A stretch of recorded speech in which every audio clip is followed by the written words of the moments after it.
Halo Sobat Investamin, sebagai lanjutan dari episode sebelumnya, di episode kali ini kita akan mengulik tentang jenis dan fasilitas yang terdapat pada produk deposito. Berkesinambungan dengan video di episode sebelumnya, deposito sebagai produk investasi resiko rendah juga dikategorikan menjadi beberapa jenis.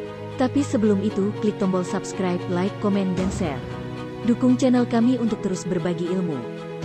3 jenis produk deposito dikategorikan berdasarkan fasilitas ARO, non-ARO, ARO, dan ARO Plus. Apa yang dimaksud dengan ARO Automatic Rollover? Fasilitas pada deposito yang dapat dipilih oleh nasabah untuk pengaturan mengendapkan, mencairkan, maupun memperpanjang jatuh tempo produk deposito. Fasilitas ini sangat membantu nasabah mengelola tindakan pada modal dan bunga deposito. Apa itu deposito non-ARO?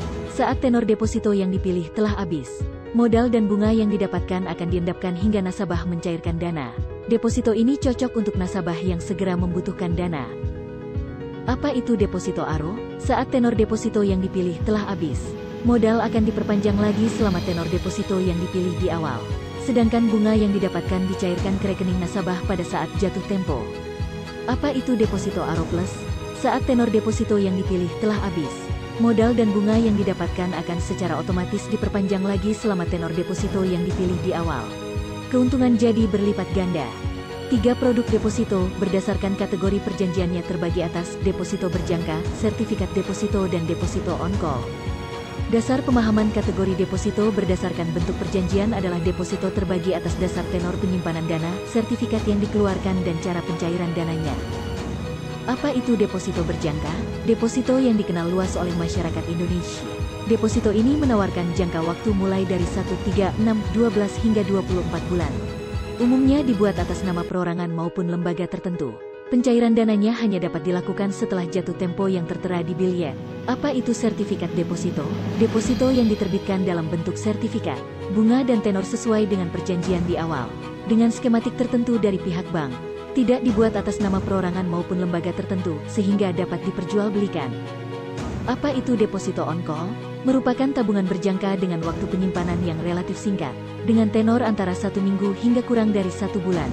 Dibuat atas nama perorangan maupun lembaga, dan biasanya merupakan deposito dalam jumlah besar. Bagaimana jika deposito dicairkan sebelum jatuh tempo? Semua bergantung pada kebijakan masing-masing perbankan. Bentuk sanksinya dapat berupa denda ataupun penalti. Apa itu denda dan penalti pada deposito? Penalti atau denda merupakan salah satu cara yang dilakukan bank agar nasabah tidak mencairkan deposito sebelum jatuh tempo. Meski begitu, tidak semua bank menerapkan sistem tersebut. Apa kerugian mencairkan deposito sebelum jatuh tempo? 1. Nasabah tidak menerima bunga bulan berjalan. 2. Nasabah dikenakan penalti dan bunga dari bank. 3. Nilai bunga menjadi jauh lebih rendah setelah dipotong pajak, penalti, dan denda.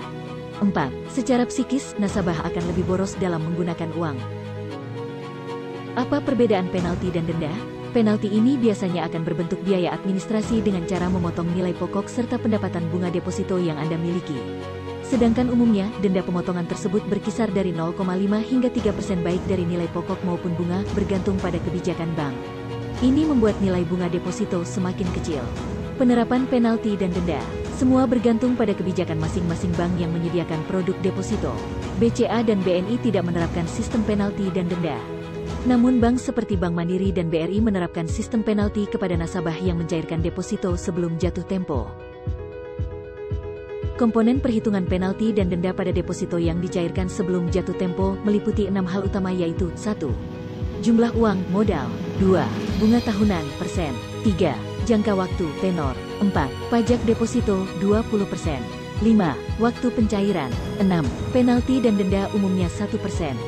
Simulasi perhitungan untuk jumlah uang modal 10 juta rupiah dengan bunga tahunan 6% dalam jangka waktu 1 tahun. Ingat bahwa pajak deposito sebesar 20% dari bunga yang didapat. Namun, karena nasabah melakukan pencairan di bulan ke-6, maka mendapatkan penalti dan denda sebesar 1% dari modal. Simulasinya, besaran bunga didapat dari 10 juta rupiah dikali 6% dikali 180/365 sama dengan 295.890. Lalu dipotong pajak deposito 20% dari bunga sebesar 59.178.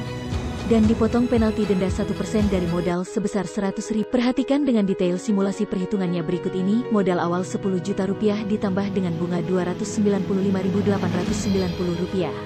Lalu dikurangi dengan pajak deposito 20% dari bunga Rp59.178 dan penalti denda 1% dari modal Rp100.000.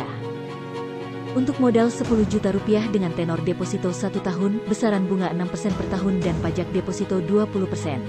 Namun dicairkan pada bulan ke-6 dengan penalti denda sebesar 1% dari modal. Maka total yang didapatkan di akhir adalah Rp10.136.712. Rencanakan investasimu dengan cermat dan baik. Persiapkan masa depanmu dengan aman dan nyaman. Sudah berencana membuka deposito? Sharing pengalamanmu di kolom komentar.